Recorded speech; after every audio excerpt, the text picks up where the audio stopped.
अस्सलाम वालेकुम। आज की वीडियो हमारी विटामिन सीरम के हवाले से है। जैसे कि मैंने बताया था कि आज हम विटामिन सीरम तैयार करेंगे, तो इसके बेनिफिट्स सबसे पहले मैं आप लोगों से शेयर कर देती हूँ कि आपकी स्किन के ऊपर ड्राइनेस हो रही हो, स्पॉट्स हो रहे हों, उसके अलावा आपको अगर स्पॉट्स वगैरह पड़ रहे हैं, उसके साथ साथ रिंकल्स पड़ रही हैं, तो ये बहुत ज़बरदस्त उस हवाले से काम करेगा। इसके साथ साथ स्किन को नरिशमेंट देने में, क्योंकि ऑरेंज जूस के अंदर विटामिन सी बहुत ज़्यादा मिकदार के अंदर पाया जाता है। स्किन लाइटनिंग के साथ साथ विटामिन सी बहुत ज़्यादा मिकदार में होता है। जैसे कि मैंने बताया कि हम जब कोई भी चीज़ इस्तेमाल करते हैं तो सीरम्स के अंदर या डिफरेंट जो हम अपनी क्रीम्स वगैरह इस्तेमाल करते हैं, हर्बल हों या एक्सट्रैक्ट्स वाली हों या कोई भी हो, उसके अंदर विटामिन्स का होना बहुत ज़रूरी है, क्योंकि आपकी स्किन को नरिशमेंट ही विटामिन्स देंगे। किसी भी तरह के विटामिन्स हों, B12 हो या विटामिन बी हो, विटामिन सी हो, कोई भी विटामिन्स हों, वो हमारी स्किन के लिए बहुत ज़्यादा ज़रूरी होते हैं। तो आज हम जो बनाने जा रहे हैं वो है विटामिन सीरम। बेसिकली इसका जो बेसिक जो इंग्रेडिएंट है वो है हमारा ऑरेंज जूस, और मैं बताती हूँ आपको कि किस तरीके से सिर्फ हम विटामिन सी को हम डिफरेंट जो है विटामिन्स के साथ मिला के किस तरीके से हम विटामिन सीरम इससे तैयार करेंगे। हमारी स्किन को नरिशमेंट बहुत ज़्यादा ज़रूरी होती है, और अगर हम ये समझ लें कि अभी हमने फ़लाँ चीज़ अप्लाई की और हमने छोड़ दिया, बस ठीक है, फिर कुछ अरसे बाद कुछ चीज़ें अप्लाई कर ली फेस के लिए और फिर छोड़ दिया, फिर इस तरीके से गैप से, तो ये इस तरीके से अच्छा नहीं होता। बल्कि ज़रूरी ये होता है कि आप अपनी स्किन की नरिशमेंट के लिए डेली रूटीन में कुछ ना कुछ आप इस्तेमाल ज़रूर करती रहें। ये सीरम अभी जो हम बनाने जा रहे हैं, ये कम से कम 1 वीक के लिए आप इसको सेव करके रख सकती हैं, और अभी मैं जो क्वांटिटी बताऊंगी वो भी तकरीबन 1 वीक की है, जिसको आप अपने फेस पे और हैंड्स पे भी आप अपने अप्लाई कर सकती हैं। हमारे पास है ऑरेंज जूस तकरीबन 1 टेबलस्पून, और उसके बाद हमें चाहिए होगा पपाया ऑयल। इसके तकरीबन 3 से 4 कतरे हमें चाहिए होंगे। हम इसके अंदर अच्छे तरीके से इसको मिक्स कर लेते हैं। अगर आपके पास पपाया ऑयल नहीं है तो आप आलमंड ऑयल इस्तेमाल कर सकती हैं, बड़ी आसानी से मार्केट में अवेलेबल है वो। और मेरी कोशिश होती है कि आपको बिल्कुल ओरिजिनल चीज़ों के साथ, प्योर हर्ब्स के साथ चीज़ें बताऊं, ताकि आप उसको इजीली अवेल भी कर सकें। आपके पास जो सेव हुई चीज़ें हैं घर के अंदर, आप उसको भी अपने इस्तेमाल में ला सकें, बजाय इसके कि आप बार बार पंसारी के पास भागें और डिफरेंट चीज़ें अवेल करें। उससे बेहतर है कि आप ऐसे इंग्रेडिएंट इस्तेमाल करें जो कि हमारे घर के अंदर हमारे खाने पीने में इस्तेमाल हो रहे होते हैं। तो ये देखिए, हमारा जो सीरम है वो रेडी हो चुका हुआ है। ये सिंपल सा एक बहुत ही सादा क्वांटिटी, बहुत ही सादा इंग्रेडिएंट के साथ एक बहुत ही सिंपल किस्म का सीरम तैयार हो रहा है।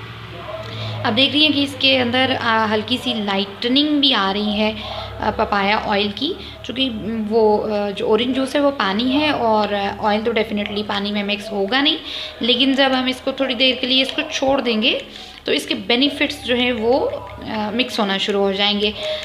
पपाया ऑयल भी एंटी एजिंग है, स्किन लाइटनिंग का काम देता है, ब्लेमिशेस को कंट्रोल करता है।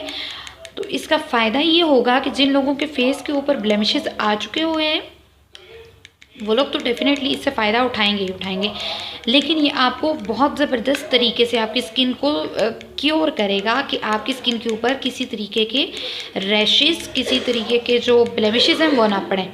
ये देखिए, अभी काफ़ी हद तक ये ऑयल मिक्स हो चुका है, इसको मैं मुसलसल मिक्स कर रही हूँ। अब आप सीरम तैयार करने के बाद इसको आप अच्छे तरीके से अपने फेस पे अप्लाई कर सकती हैं। जहाँ जहाँ पे आपको ड्राइनेस हो रही है फेस के ऊपर, या आपके डार्क सर्कल्स हैं या स्पॉट्स हैं, वहाँ पे आप बार बार इसको लगाइए। यानी एक दफ़ा आपने कॉटन से लगा लिया, इसके अंदर कॉटन थोड़ा सा करके डिप करें और अपने पूरे फेस के ऊपर हल्का सा इससे मसाज कर लें।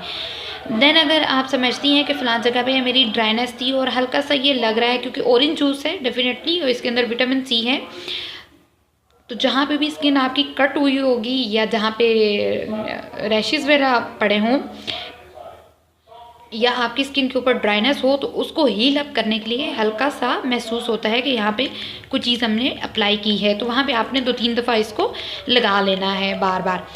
उसके बाद आपने तकरीबन 15-1 मिनट अपने फेस पे इसको लगा रहने देना है। उसके बाद आपने अपना फेस वॉश कर लेना है। अब इसके यूज़ का जो टाइमिंग है आप किसी भी वक्त इस्तेमाल कर सकती हैं, लेकिन एक चीज़ को आप माइंड में रखिएगा कि कभी भी कोई चीज़ लगा के ये जो प्योर हर्ब्स की होती है उसको लगा के आप बाहर मत निकलिए, काम मत करना शुरू कर दें कि इधर उधर हम घूमना शुरू कर देंगे या काम वगैरह करना शुरू कर देंगे, तो ऐसे नहीं होता।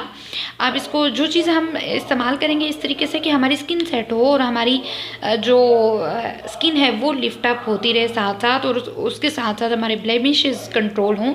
तो इसके लिए बहुत ज़रूरी है कि आप इसको लगा के थोड़ी देर के लिए रिलैक्स हो जाइए।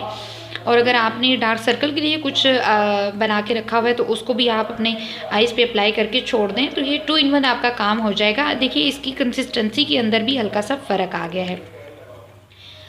आप इसको लगा के जब रिलैक्सिंग मोड में लेट जाएंगी तो उससे होगा क्या कि आपकी स्किन भी लिफ्ट करेगी। अब ये ज़रूरी नहीं है कि अप टू 30 ईयर्स आप हो गए हैं तो आपको स्किन लिफ्टिंग की ज़रूरत पड़ेगी, नहीं।